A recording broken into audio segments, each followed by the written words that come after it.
안녕하세요. 한마음교회 작년 성경 공부에 오신 여러분을 주님의 이름으로 환영합니다.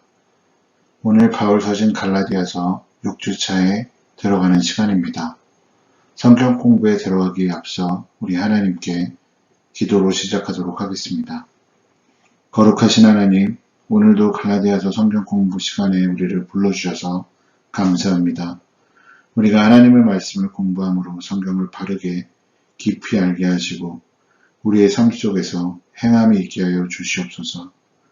너희가 거듭난 것은 썩어질 씨로 된 것이 아니고 썩지 아니할 씨로 된 것이니 살아있고 항상 있는 하나님의 말씀으로 되었느니라 하셨던 베드로전서 1장 말씀처럼 우리가 성령으로 거듭난 우리의 심령이 우리의 자유가 육체의 소욕을 위해 세상과 타협하는 것이 아니라 말씀 속에서 그 답을 찾고 말씀 의지하며 살아갈 수 있도록 은혜 베풀어 주시옵소서. 오늘 갈라디아서 5장 중후반을 살펴보게 됩니다. 주시는 말씀을 통해 성도로서의 바른 삶을 깨닫게 하여 주시옵소서. 주님, 이 시간 함께하여 주시옵소서. 예수님의 이름으로 기도합니다. 아멘. 지난 시간에 말씀드렸던 것처럼 갈라디아서 5장을 두 부분으로 하여 우리는 살펴보고 있습니다. 지난 시간 내용을 잠깐 살펴보면 첫 번째 계유와 전이 5장 1절 말씀입니다. 갈라디아서를 쓴 바울의 목적이 드러나 있습니다. 두 번째로는 은혜로부터 떨어진 자의 위험에 대해서 경고하고 있습니다. 5장 2절에서 12절 말씀까지의 내용이 지난 시간에 우리가 살펴본 내용이었습니다. 오늘 이 시간에는 세 번째 내용으로 성령님과 동행하는 성도의 삶에 대해서 살펴보도록 하겠습니다. 그 내용은 오늘 말씀 갈라디아서 5장 13절에서 26절에 나와 있습니다. 지금부터 함께 살펴보도록 하겠습니다. 오늘 말씀 5장 13절에서 18절 말씀은 이렇게 요약할 수 있겠습니다. 성령을 쫓아 행하라 라는 것입니다.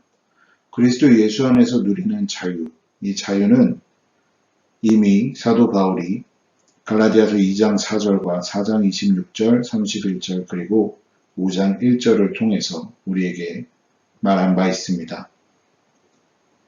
이 자유는 결코 면허증이나 자격증이나 혹은 프리패스가 아닙니다. 이것은 하나님과 사람을 섬기는 그 자유를 의미합니다.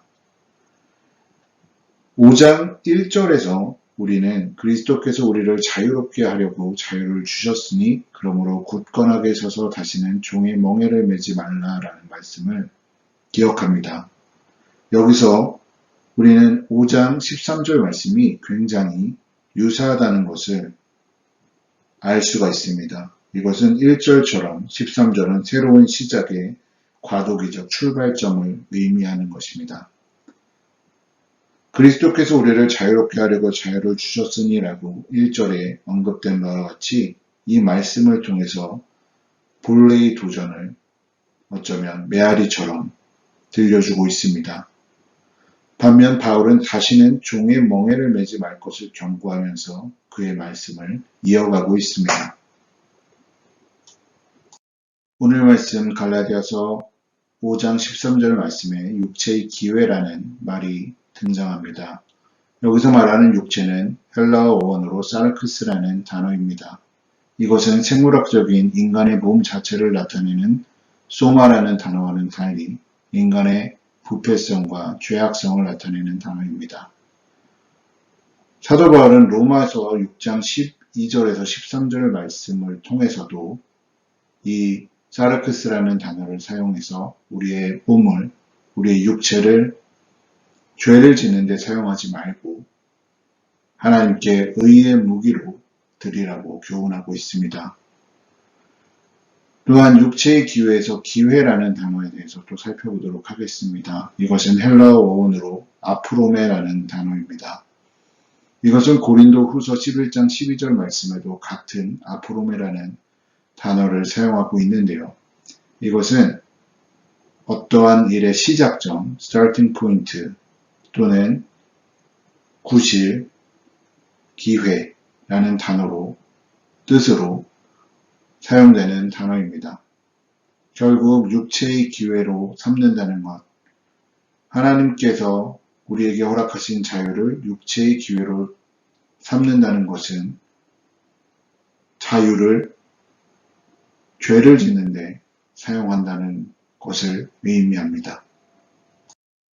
갈라디아 사람들로 하여금 율법에 종이되지 않도록 간청한 바울이 이번에는 그들로 하여금 서로 종이되라고 말하고 있습니다. 이것은 분명 반어적인 표현임이 분명합니다. 모순적인 논리를 가지고 있지만 도리어 역설적인 이 표현이 교훈을 더욱더 강력하게 한다는 것을 알 수 있습니다. 여기서 말하는 서로 종 노릇하라는 뜻은 상대방이 나의 주인이요 나는 그의 종인 것처럼 서로 섬기라는 뜻입니다. 믿음으로 자유를 얻은 자가 율법에 멍해 있는 것은 아니지만 율법과의 관계는 분명히 유지가 된다는 것을 우리는 알 수 있습니다. 우리가 이전 시간에도 살펴본 바와 같이 율법의 기능은 분명합니다. 죄성을 감찰하는 역할을 하고 있습니다. 마태복음 5장에서도 예수 그리스도께서 말씀하셨던 것처럼 예수님은 율법을 폐하러 오신 것이 아니라 오히려 완전케 하려고 오신 분이었습니다. 그분이 전하신 사랑은 율법의 완성을 의미합니다. 사랑은 상대를 섬기는 행위로 완성되고 또 오늘 말씀 갈라디아서뿐 아니라 성경의 여러 곳에서 이것을 우리는 찾아볼 수 있습니다. 온 율법은 내 이웃 사랑을 내 몸같이 하라 하신 한 말씀에 이루었나니 라고 14절에 나와 있습니다. 내 몸같이 하라 라고 나와 있죠. 신구약 말씀에서 하라 또는 하지 말라라는 대부분의 표현들은 율법의 말씀을 근거로 하고 있습니다. 여기서도 마찬가지입니다.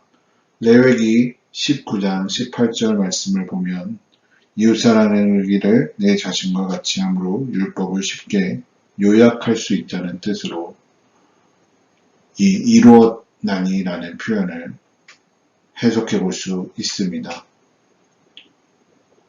또한 로마서 13장 8절 말씀과 같이 남을 사랑하는 자는 율법을 다 이루었느니라 라는 표현으로도 사용할 수 있습니다.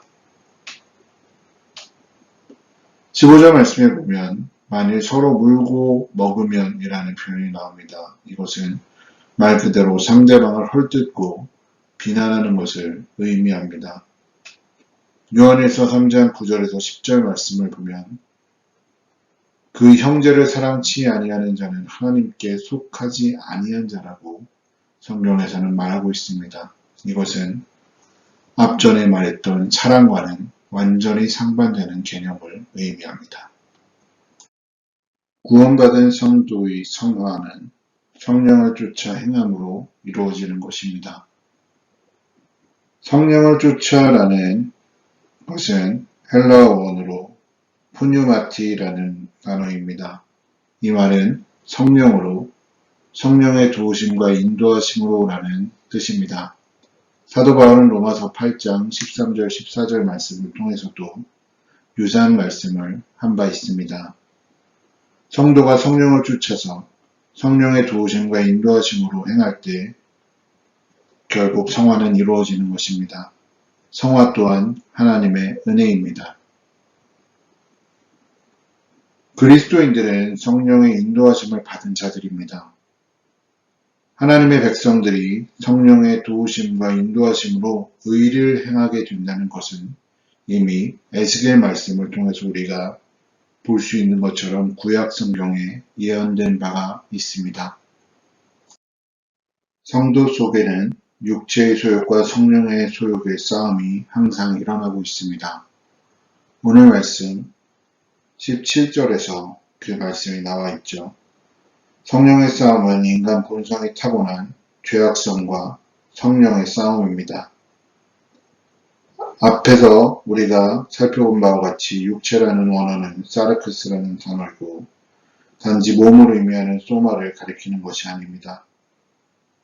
이 사르크스는 죄성을 가진 몸을 가리키는 것인데요. 결국 우리는 몸을 입고 이 세상을 살아가고 있기 때문에 항상 이 죄성과 싸움을 끊임없이 하고 있습니다. 사도 바울은 로마서 7장 22절을 통해서 자신 스스로도 거듭났지만 새 마음 새 성향만으로는 성화의 과정을 풀어가기가 어렵다고 탄식하고 있습니다. 성도는 성령을 쫓아서 행함으로 몸에 남은 죄성을 극복해 나가야 합니다. 이것이 성화의 과정이며 방법입니다. 성령으로 사는 사람은 수동적으로 살기보다는 오히려 자신이 인도되고 있다는 것을 인정하고 허락할 필요가 있는 사람들입니다. 그렇게 하면 성령에 대한 응답은 다음과 같이 나타납니다. 첫 번째 16절에 나와 있는 것처럼 성령을 따라 행하게 되고, 두 번째로 성령의 인도하시는 바를 따라서 가게 됩니다. 그리고 마지막으로는 성령으로 살게 되는 것입니다. 이것이 결국 성화의 과정을 의미합니다. 오늘 말씀 갈라디아서 5장 19절에서 21절 말씀에 육체의 일에 대해서 묘사하고 있습니다. 육체의 일은 즉 죄악된 행위들을 의미합니다. 총 4가지로 분류할 수 있겠습니다. 첫 번째로는 성적인 죄악들입니다. 음행, 더러운 것, 호색입니다. 성이라는 것은 하나님께서 창조하신 아름다운 것이지만 부부관계에서만 사용되도록 의도되었습니다. 음란은 분명한 죄악입니다. 두 번째로는 종교적 영역에서 온 죄를 의미합니다. 우상숭배와 주술이 이에 해당됩니다. 우상은 하나님이 아닌 것을 하나님처럼 가치 있게 여기거나 섬기는 것을 의미하죠. 오늘날 같이 이 세상에 살고 있는 현대사회의 사람들은 돈과 육신의 쾌락을 최고 가치로 두는 것, 이 또한 우상숭배, 하나님께서 싫어하시는 죄악된 행위임을 우리는 알아야 합니다. 세 번째로는 대인관계에서 오는 죄를 이야기하고 있습니다. 원수를 맺는 것, 또한 싸움을 하는 것들, 시기, 분냄, 당짓는 것, 분열하는 것, 이단, 투기 등을 이야기하고 있습니다. 이것들은 다 이웃을 미워하는 데서 나오는 것들입니다.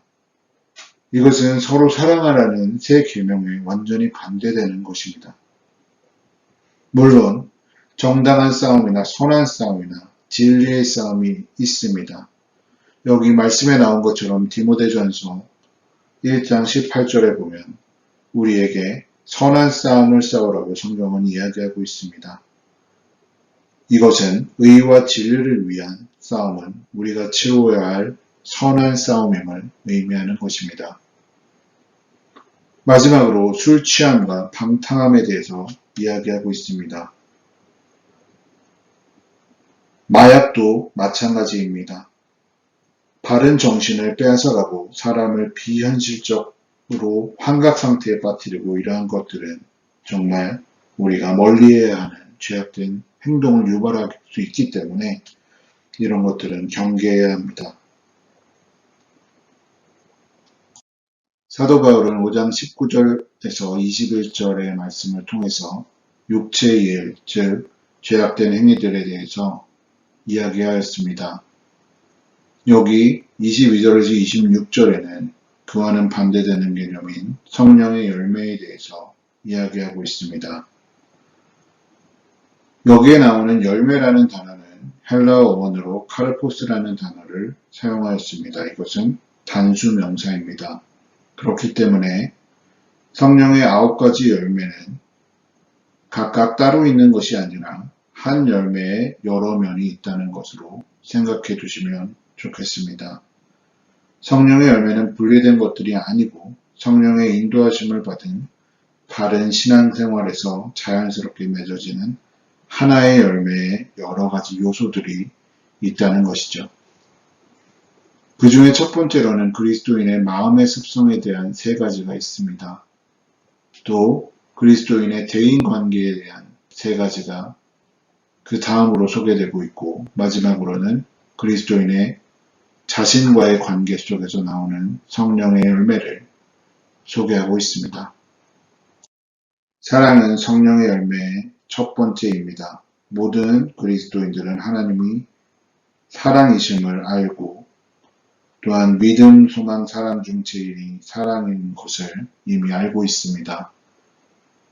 하나님과 연관된 아가페라는 말은 특별한 의미를 갖고 있습니다. 하나님의 사랑이 과분한 것이라는 것이죠.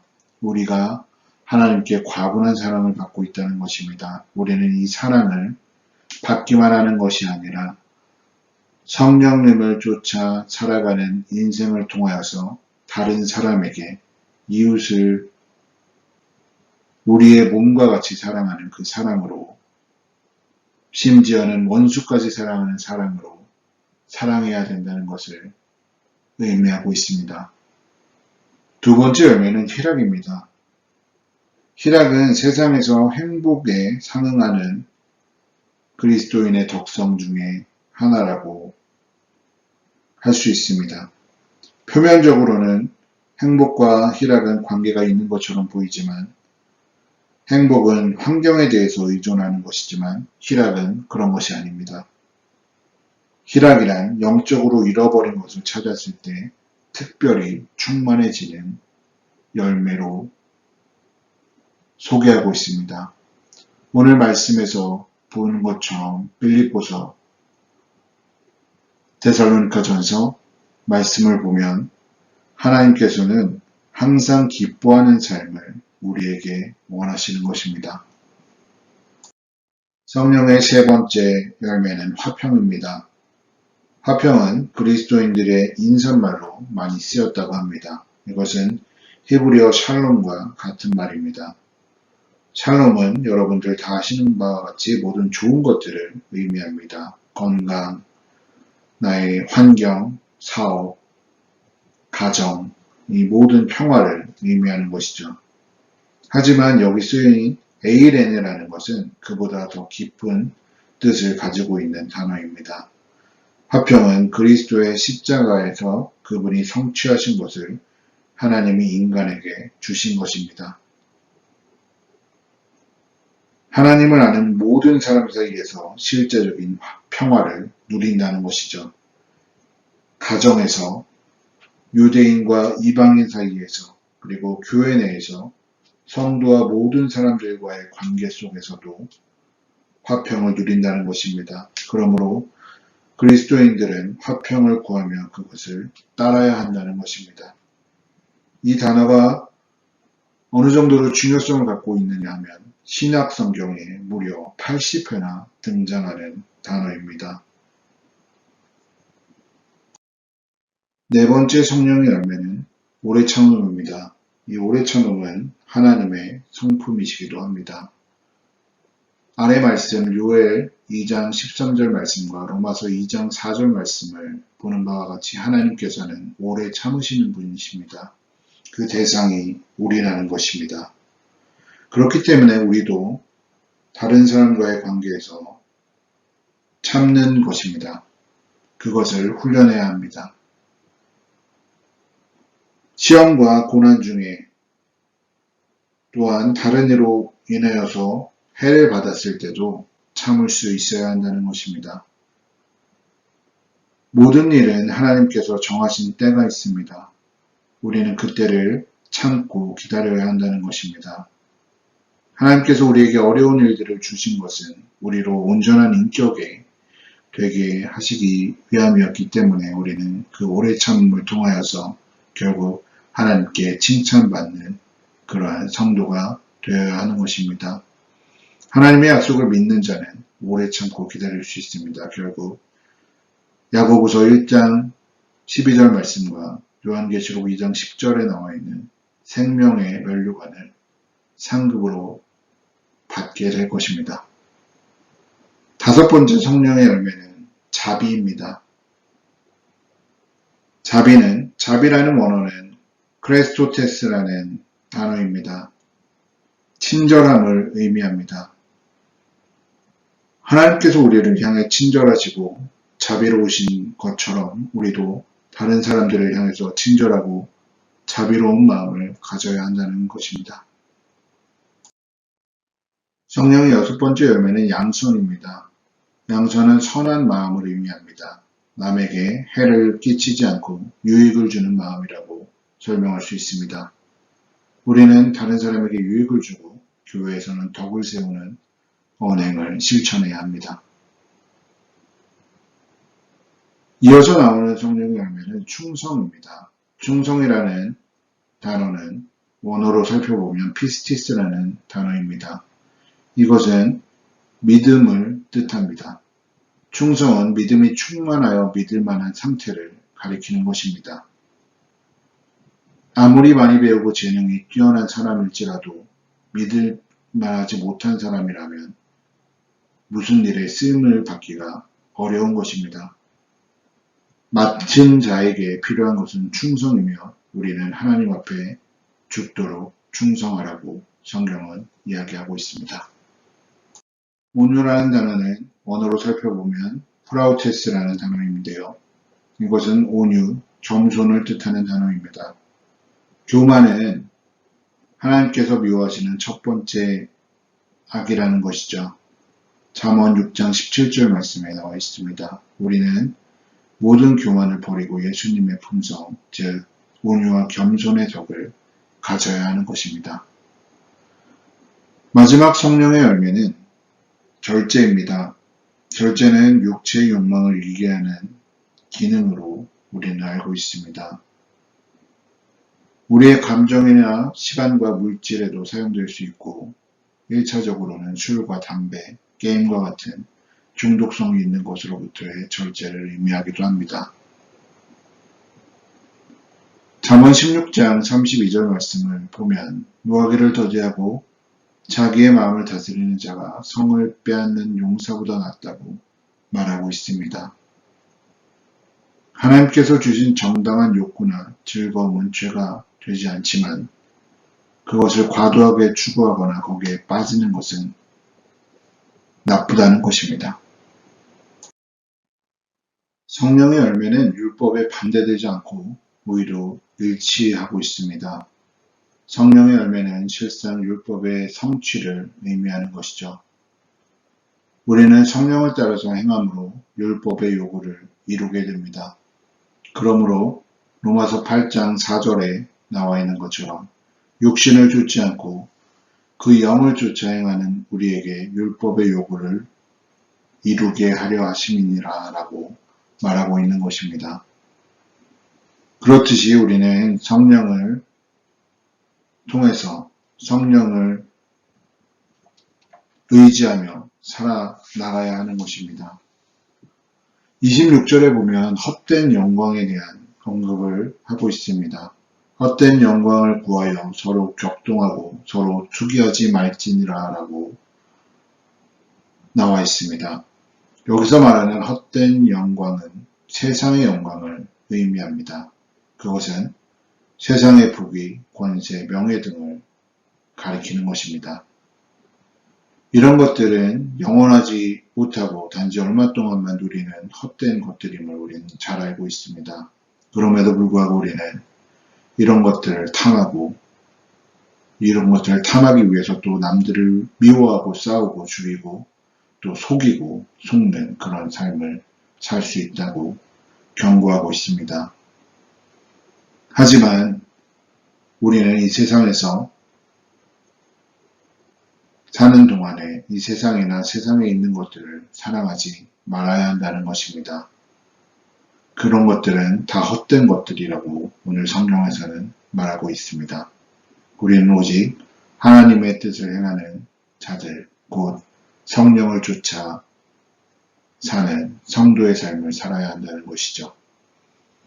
또한 마지막으로 우리가 살펴볼 것은 26절에 나와 있는 서로 격동함이라는 의미인데요. 이것은 서로 노엽게 함을 의미합니다. 서로가 서로를 화나게 하고 분을 일으키는 행위를 이야기하죠. 마지막으로 서로 투기한다는 것은 남의 잘됨을 기뻐하지 않고 도리어 방해하는 행위를 의미합니다. 예수님께서도 우리 신약 성경을 살펴보면 기뻐하시고 함께 기뻐하시고 슬플 때는 함께 슬퍼하셨던 모습을 우리는 기억할 수 있습니다. 그런 것처럼 우리는 남들의 기쁨에 함께 기뻐할 수 있고 남들의 슬픔에 함께 슬퍼할 수 있는 그러한 성도의 삶을 살아야 함을 교훈하고 있습니다. 지난 시간에 이어 오늘도 갈라디아서 5장 말씀을 살펴보았습니다. 특히 5장 13절에서 26절에 나오는 말씀을 살펴보았는데요. 잠깐 요약을 하고 마치도록 하겠습니다. 첫 번째로는 우리에게 주어진 자유는 죄를 짓기 위한 기회로 삼아서는 안 된다고 말하고 있었습니다. 또한 이러한 우리 안에 있는 죄성을 극복하기 위해서는 성령을 쫓아 행해야만 한다는 것입니다. 그리고 육체의 일들을 회개하고 버리고 멀리해야 된다고 성경은 경고합니다. 오늘 우리가 살펴본 육체의 일들은 17가지의 육체의 일들이 있었습니다. 우리는 이런 죄악된 일들을 철저히 회개하고 버리고 멀리해야 합니다. 마지막으로 우리는 성령의 열매를 맺는 자들이 되어야 한다고 말하고 있습니다. 바로 성화입니다. 성화는 우리의 의지로 되는 것이 아닙니다. 앞서 말씀드린 것처럼 성령의 인도하심을 따라 순종하며 나아갈 때 이루어지는 것입니다.